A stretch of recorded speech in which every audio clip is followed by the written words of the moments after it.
Construction site पर पड़े उन बड़े बड़े कागज के रोल को सिर्फ ड्राइंग समझना एक बहुत बड़ी भूल है। ये महज डिज़ाइन नहीं है, ये अत्यधिक तकनीकी लाइफ सेविंग दस्तावेज हैं जो किसी भी स्ट्रक्चर के जन्म से लेकर उसके डेमोलिशन तक हर चीज़ को कंट्रोल करते हैं। आज के इस मास्टर क्लास विश्लेषण में हम सिविल इंजीनियरिंग ब्लूप्रिंट्स की पूरी दुनिया को डिकोड करने वाले हैं। ओके, आइए इसमें गहराई से उतरते हैं। कंस्ट्रक्शन इंडस्ट्री में दांव हमेशा बहुत ऊंचे होते हैं।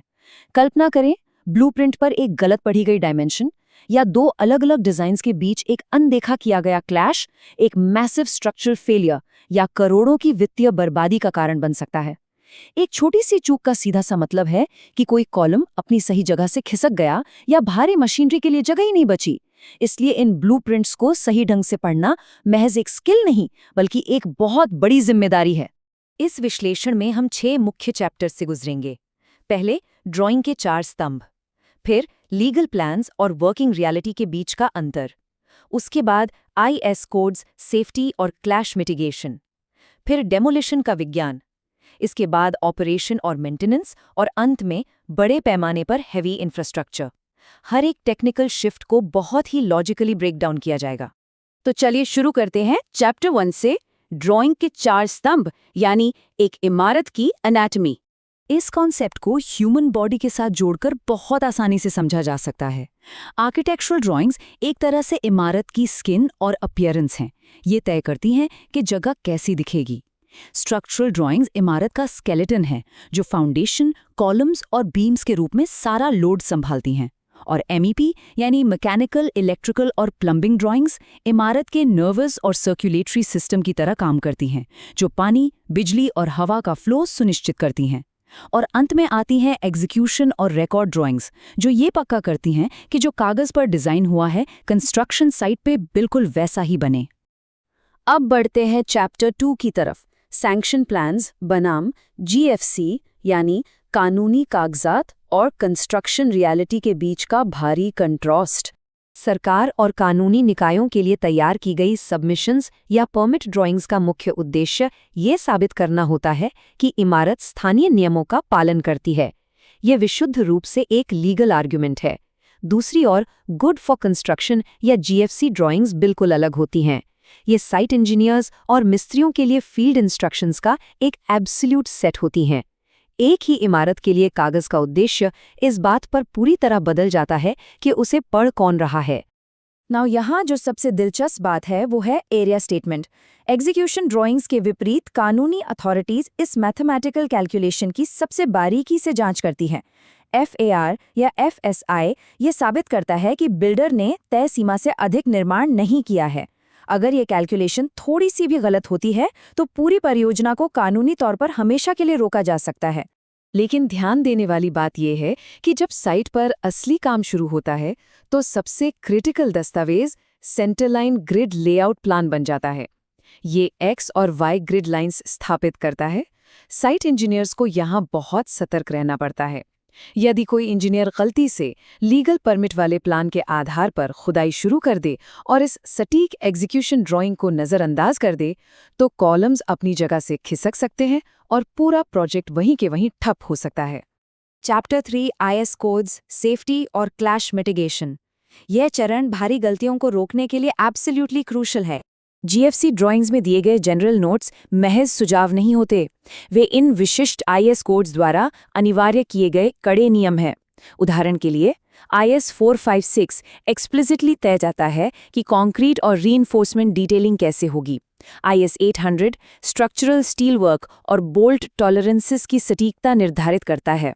अगर इमारत में पानी की टंकी है तो IS 3370 दरारों यानी क्रैक विड्थ को रोकने के नियम तय करता है। ये कोड सुनिश्चित करते हैं कि ये स्ट्रक्चर पूरी तरह सुरक्षित रहे। साइट पर एग्जीक्यूशन बहुत तेज गति से होता है और गलतियां बहुत महंगी पड़ती हैं। इसीलिए प्रोएक्टिव MEP क्लैश डिटेक्शन किया जाता है। कंक्रीट डालने से पहले ही स्लीव ड्राइंग्स जारी कर दी जाती हैं। सोचिए, अगर ये पहले से तय ना हो और बाद में एक मोटे स्ट्रक्चरल कंक्रीट को काट कर पाइप निकालना पड़े, ये रिएक्टिव रीवर्क न केवल खतरनाक है बल्कि स्ट्रक्चरल इंटेग्रिटी को खत्म कर देता है। आर्किटेक्चरल स्ट्रक्चरल ओवरवेज भी यह सुनिश्चित करते हैं कि कोई कॉलम गलती से किसी हॉलवे के बीच में ना आ जाए। अब रुख करते हैं चैप्टर 4 का विध्वंस का विज्ञान। ये काउंटर इंट्यूटिव लग सकता है, लेकिन इमारत को सुरक्षित रूप से गिराना भी एक बेहद सटीक इंजीनियरिंग है। और ये ब्रिलियंटली इलस्ट्रेट करता है कि डीकंस्ट्रक्शन प्लान्स कितने महत्वपूर्ण हैं। डेमोलिशन अनिवार्य रूप से रिवर्स कंस्ट्रक्शन है। बिना सही योजना के महज एक हथौड़ा लेकर कॉलम्स को तोड़ना शुरू नहीं किया जा सकता। यदि ऐसा किया गया तो पूरी इमारत एक अनप्लैन्ड स्ट्रक्चरल कोलैप्स का शिकार हो सकती है। स्ट्रक्चरल डिसमेंटलिंग प्लान्स एक बहुत ही स्ट्रिक्ट सीक्वेंस तय करते हैं। एक कैटास्ट्रॉफिक प्रोग्रेसिव कोलैप्स को रोकने के लिए काम हमेशा टॉप टू बॉटम होता है। सबसे पहले स्लैब्स तोड़े जाते हैं, फिर सेकेंडरी बीम्स, उसके बाद प्राइमरी बीम्स और अंत में कॉलम्स। इस दौरान टेम्पररी शॉरिंग जैसी तकनीकों का भी इस्तेमाल होता है। ये सटीक क्रम सुनिश्चित करता है कि इमारत सुरक्षित रूप से नीचे आए। डेमोलिशन में एक और बहुत बड़ा खतरा है, यूटिलिटी डिस्कनेक्शन और कैपिंग लेआउट्स। ये बताते हैं कि लाइव बिजली के केबल्स या हाई प्रेशर पानी की लाइनों को कहां से परमानेंटली कैप करके सेफ ऑफ करना है। IS 4130 जैसे सेफ्टी प्रोटोकॉल्स याद दिलाते हैं कि विध्वंस के दौरान गलती से किसी लाइव हाई वोल्टेज केबल या प्रेशराइज्ड मेन से टकराना फेटल हो सकता है। चैप्टर 5 ऑपरेशन और मेंटेनेंस। जब इमारत पूरी हो जाती है तो ड्राइंग्स इंस्ट्रक्शन से बदलकर डायग्नोस्टिक बन जाती हैं। इस टाइमलाइन से ब्लूप्रिंट का पूरा एवोल्यूशन समझ में आता है। शुरुआत लीगल फेज की परमिट ड्राइंग से होती है, फिर एग्जीक्यूशन फेज के लिए GFC ड्राइंग्स आती हैं। लेकिन साइट पर अक्सर बदलाव होते हैं, इसलिए कंप्लीशन के बाद सटीक एज बिल्ट ड्राइंग्स बनानी पड़ती हैं और अंत में ऑपरेशनल फेज के लिए ONM मैन्युअल्स तैयार होते हैं। आजकल फैसिलिटी मैनेजर्स पारंपरिक 2D मैनुअल्स पर निर्भर नहीं हैं। वे BIM मॉडल्स या डिजिटल ट्विन्स का उपयोग करते हैं। ये 3D मॉडल्स हैं जिनमें हर एक एसेट का मेंटेनेंस डेटा होता है। अगर दीवार के पीछे MEP नेटवर्क में कोई खराबी आती है तो पूरा कमरा डीमॉन्टलिंग करने की जरूरत नहीं पड़ती। ये डिजिटल ट्विन सटीक जगह बता देता है। और अंत में चैप्टर 6 बड़े पैमाने पर हेवी इंफ्रास्ट्रक्चर। जब हम हाईवेज, ब्रिजेस या डैम्स की बात करते हैं तो इंजीनियरिंग के नियम पूरी तरह बदल जाते हैं।